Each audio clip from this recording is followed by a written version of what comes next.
One of the hardest things to say to somebody is, look, you're just not committed enough. I know you don't want to hear it. I know maybe you feel like you are, but based on the goals that you have set and based on the actions that you are practicing, it is abundantly clear that you are not committed enough. And I would rather you know that now than continue to waste your time. So let's level up that commitment. I was squatting in the gym the other day and I tweaked my knee, and Emilia, my gym partner, my intimate partner, the love of my life, said, "Are you okay?" I said, "No." I tweaked my knee and she said, "I'm so sorry to hear that." I said, "It's on me. I am not that committed to my mobility." Next Level Nation, today for episode number 2079. What if you're not committed enough for your goals? The reason I wanted to do this episode is because I did an episode on Podcast Growth University about this. And I just feel like we haven't touched on this in a long time. And if we do like a throwback, one of our highest listened to episodes of all time was about commitment. Believe it or not, it was about commitment. So I was thinking recently, because I was looking back, I've been looking back a lot on the past and our journey and all that stuff. And I was thinking, why did we get so far ahead so quickly compared to the other podcasters that we knew? And now it's abundantly clear. We were just way more committed than most of the people around us. I used the story, we did an interview in Boston. One of our mentors was coming to Boston. And we booked like a $300 hotel room before they even told us whether or not they'd be able to do it. And we didn't have $300 to book this hotel room. So Alan and I were like, should we just book it in case? And we're like, yeah, all right, cool. Throw it on a credit card. So we book a really nice hotel room in Boston. Our mentor ends up being able to do it. We just take so it was a two-bed hotel room. We take one of the beds, stack it on top of the other one. We destroyed this room respectfully. We didn't break anything, but it was in shambles. We did break one of our lights. But it wasn't the hotel, so they were okay with that. And we went above and beyond to make sure that this interview could happen. And now in retrospect, I don't think a lot of people were doing that. I don't think a lot of people were traveling an hour and a half or traveling 6 hours to New Jersey, spending 12 hours out of the day in the car to do an interview with someone like we did with Eric Legrand. And we went down there with Bella Picard. It makes sense now looking back. Now, here's the truth. Yes, it's you against you to a degree. It's always going to be you against you, and it's going to start with you against you. But you're competing with people who might be more committed. If you were podcasting in 2018 and you were trying to win, you were competing with us. If you're a podcaster now, you're still competing with you, but you're competing with us. And we're super, super committed. It's really hard to beat someone that's committed, and it's really hard to win yourself if you're just not committed enough, unfortunately. Or I guess maybe not even unfortunately. That's just the way it works. What I've always found is the most difficult part about commitment is, I think step one, level one. Level one is, I'm going to set this goal. Level two is, I'm going to commit to it. Level three is, what are the implications of that commitment? So for me, the commitment piece was always there. It's the relationships that always suffered. When you're committed at level 10, I'll never forget when Kev shared this on a podcast. He said, if you ever want to question how committed Alan is, one time I got into my office and I smelt something. It kind of smelled like shit.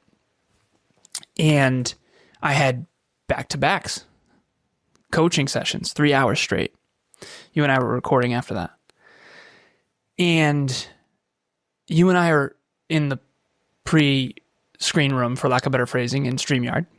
And I'm like, dude, something smells like shit, man. It smelled like shit all morning. And I turn and I look. That's a shit right underneath my desk.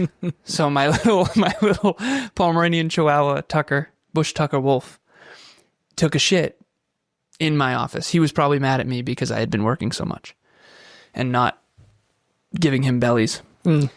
And Kevin, you said this story of if you ever question Alan's commitment, he did 3 full business coaching sessions with a shit directly under his desk and didn't even notice. I did notice, but I just was like, whatever, what are we going to do? I do think that story is funny, but I also think it's indicative of commitment. I know I'm hardcore with this. I'm going to go hardcore for a second. Fair warning. I don't give a fuck if it's raining.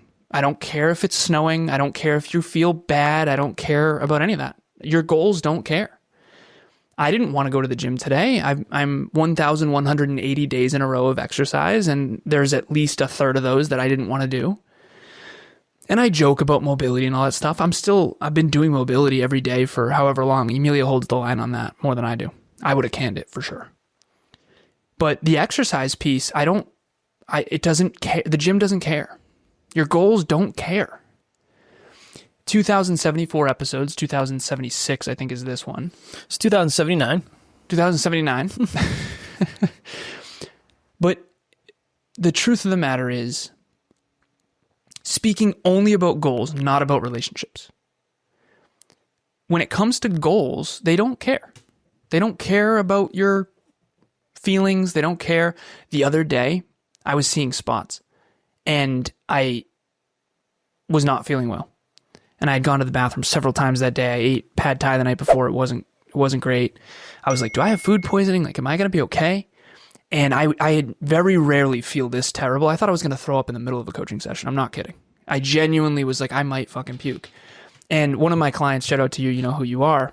He doesn't know this part, but he will now. So he's doing a certification. It's a really intense test. And I have my phone up and I'm tracking the laps, which is how much time for each question. We're putting it in ChatGPT to see his average. If he's above, he has 3 hours to do this test, and I'm timing him and I'm writing, okay, check, wrong, right, boom, boom, boom. So in 21 minutes, he got, I think, 25 questions. He got an 80.3%. Okay, big on that. It's all good. It's just hardcore training. And I'm sitting there, 6 minutes left because I'm putting the pressure on. I'm trying to put the pressure on because the time gets to him. So I'm trying to, if you make practice harder than the game, you're going to win the fucking game, right? So I'm putting the pressure on. 6 minutes and 6 seconds. I'm sitting there going, I think I'm going to throw up. I don't think I can make it 6 seconds. 6 minutes and 6 seconds. I actually had that thought. I don't normally have that thought. Usually it's, okay, suck it up. You're going to be fine. This time I was like, am I going to make it the full 6 minutes? And Andrew, if you're out there watching, brother, you didn't know this, but I was about to throw up on our coaching session. The point I'm making is it doesn't matter. It doesn't matter. And I'm not trying to be toxic with this. I'm trying to be honest. That is why we're more successful. That is one of the main reasons. And I love going to the gym with Emilia because she never F's around. She never lets it get to her. Some days are good. Some days are bad. Doesn't matter. You put in the reps. Some days you hit PRs. She hit 3 PRs today. Today was a good day. She got a 90 sleep score. She hit 3 PRs. She's strong as a fucking ox. I'm so proud of her. But some days she's just struggling through. And same with me. And at the end of the day, if you can't check the box on the bad days, you're not gonna hit your goals. And that's mathematically true. Well, we all know someone out there that has results that we don't, and is also willing to put up with a process that we're not. And I think we just have to be honest about that. To Alan's point, not from a toxic place. Like, what if that just is the reason? What if that... Do you know why I'm in better shape now than I was last year? Because I'm more committed. That's it. Same capability. Same exact capability. But I'm just more committed. Evidently, there's a Memorial Day party this Sunday I think we're going to. And I'm already thinking of like, all right, like how am I going to do this? Like, am I going to bring food? Am I just going to suffer the whole time? Like, will I allow myself to have a drink? I'm committed to making sure that it doesn't go off the rails. And that's just, don't villainize commitment. Don't villainize commitment. Just like if you know someone out there who has a really magnificent relationship, I always say this when people ask about commitment. One of the things I always say is, what's the difference between a relationship and a deeply meaningful, successful, committed one? The people that are in the committed relationship go above and beyond. They don't want just they want a really good relationship. And they're committed to looking in the mirror and getting feedback and owning it and growing and having difficult conversations. They're just more invested. That's all commitment is. A deeper investment in an outcome that you desire. That's all. And if you've ever half-assed something and gotten to the end of it and said, shit, I could have done more. I could have done better. Then all that was just a little bit of a lack of commitment. And I don't know. It's abundantly clear now to me. Now, do I think we were reckless at times? Yes. I'll speak for myself. I know I was for sure. You were too, but I'll speak for myself. But some goals, maybe that's what it takes. Maybe it takes staying up later than you know you should to study for a test. Maybe it takes, something that might not be the best thing for you in the short run. I don't know. That's up to you, whether you're out there or not. But it is becoming abundantly clear to me. I can see it when I see people comment on stuff or the words that they use. Like, look, if you're not willing to spend $15 to buy a Zoom subscription to do your podcast interview, you're not going to beat us. That's not enough commitment. No skin in the game. If you have Apple TV and Hulu and cable and YouTube TV and Peacock and Paramount and all those, and you won't invest $15 into your dreams, you're just not that committed. Now, it's another platform. Who knows? There's a million of them. Now, I said this on Podcast Growth U too. If you're down to your last $15 and you're choosing between that and eating, don't buy Zoom. I'm not saying that, but it's just the principle of it. If I've had times in the past, 1,000%, where I would spend $15 on fast food. I wouldn't spend $15 on a book. That's a problem for me. That's a problem. So I'm not talking down to anybody. I'm not talking shit. I am as guilty of this as anybody else, but I have noticed the more that pivots into the positive direction, conveniently enough, the better results we get. And again, I don't think that's actually by coincidence. Hello, NLU listener. Thank you, as always, for listening to Next Level University. Real quick, I just want to jump in and let you know about the Next Level Dreamliner. This is a journal that I use every single day. Achieve your dreams 90 days at a time. It breaks down your dreams into goals, milestones, and daily habits. We hope you enjoy it. The link will be in the show notes. When you have level 10 commitment, you can create level 10 results. But it's the commitment first. Always. It's the commitment first. I saw a photo of a fitness show I did in 2016.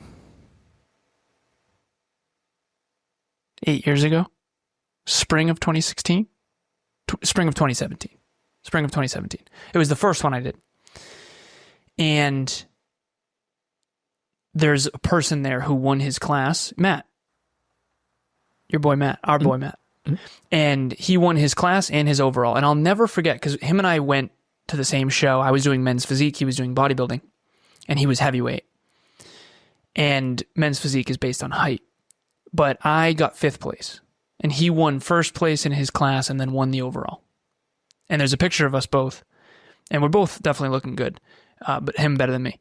And I remember when we went tanning together, and I'll never forget this, because Matt is a huge man. He's 6'1", but a very large built, man. Yeah, very large man. And I hadn't seen him at all during his prep. So I'm used to him being, you call it bear mode, like a full bear. And when I first saw him, I was like, Matt, is that you? He was so lean. And I remember thinking, that's commitment. I didn't lose that much weight. Holy shit. But he won the whole fucking show. He was leaner than I was. He didn't miss once. He told me that. Yeah, I was with him a lot. He didn't miss ever. Never. He never I once remember thinking missed. to myself, I cheated on my meals all the time. But that's why I got 5th. Yeah. And He the never next missed. year, I didn't cheat at all. At all. Crushed it. I won my overall. I won my class and I won my overall. And I was miserable. It was fucking bad. It was not good. But I was committed. I was like, I'm not losing this thing again. And fitness is such a good analogy for it. I know. It's such a good analogy. You and I both know this person. He's from our school. I think he was the grade above us. His name's Dave. Yeah. He's good for him. Ripped out of his mind right now. Yeah, good for him. And I see his workouts. And I see his face. You can tell in the face how lean someone is. He's so lean in his face, you can see his bones. And I am sitting there going, I'm Mr. Fat Face right now, honestly. And I'm like, I'm not ready. I messaged him. Nice. I literally messaged him. I was like, dude, good for you, man. Yeah. Super good lean. for you. I know what that takes. To see the bones in your face like that, he's really lean, dude. I think he's probably like sub 10. Oh, he's doing a show. Oh, okay, that's why. Yeah. Yeah. He's really lean. When you're that lean, it's suffering. It's really, sub 10% body fat is just suffering. It's really terrible. Right now, I'm probably at like 24% or something, and I feel great. I feel strong. Living the dream. Yeah, I'm living the dream. But I also am not going to win any fitness competitions, and I certainly wouldn't feel good on the beach. So at the end of the day, commitment is the answer when it comes to goals. Now, the question becomes, how do you commit at level 10 to your goals without destroying your relationships? I think the harder part. I do too. I agree, but it's not just about goals. You got to be committed to everything. That commitment towards your goals, yeah, but part of your goals is to have a great relationship. And part of your goals is maybe to exercise X amount of times per week. That's it. You got to be committed to everything. That's what makes it super hard. It wouldn't be that hard to work 12 hours a day every day if I wasn't married. It wouldn't be that hard. Just sit in the office. Like, it would suck. It would be boring, right? But if I didn't care about my relationship, this would be way easier in that way. Or if I didn't care about business, my relationship would be way easier. Just hang out with my wife all the time and snuggle with the cats and go out to eat and travel. Like, okay, cool, easy. Or if I didn't care about my fitness, that's what makes it so hard, is you got to be committed to all three. And that's what makes it so hard. So again, I know we get pretty hardcore when we talk about commitment, and we're bodybuilders, so we're super committed. What can you do to level yours up? That's it. What can you do to level up your commitment a little bit? Maybe that means, I don't know, canceling a subscription that you don't use because you're going to put that money into something else. Awesome. That's a great place to start. It doesn't have to be like Alan and I talked about, where it's like, I used to track every grain of rice. How do you commit at level 10 without level 10 belief? Because I would say one of the reasons when you opened this episode and you said we were so committed looking back in comparison to the statistical norm, of course.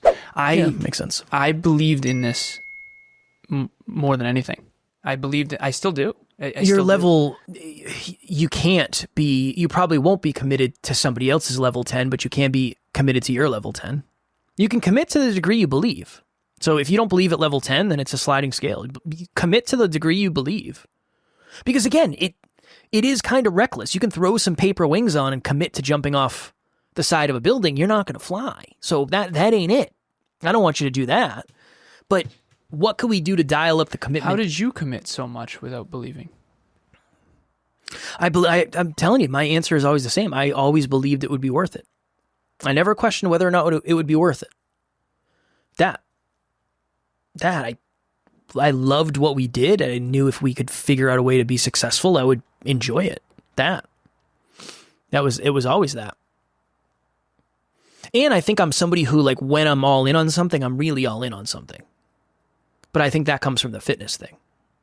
Like, I didn't think I would win. I didn't think I would do very well at my bodybuilding show, and I did better than I thought. That's the answer. I don't know if I have a good answer for that, unfortunately. Were you committed at level 10? I was committed to a detriment, yeah. Yeah. Yeah, for sure. I'm telling you, I would literally weigh out my rice, and if it was 2 grams heavy, I would take it out.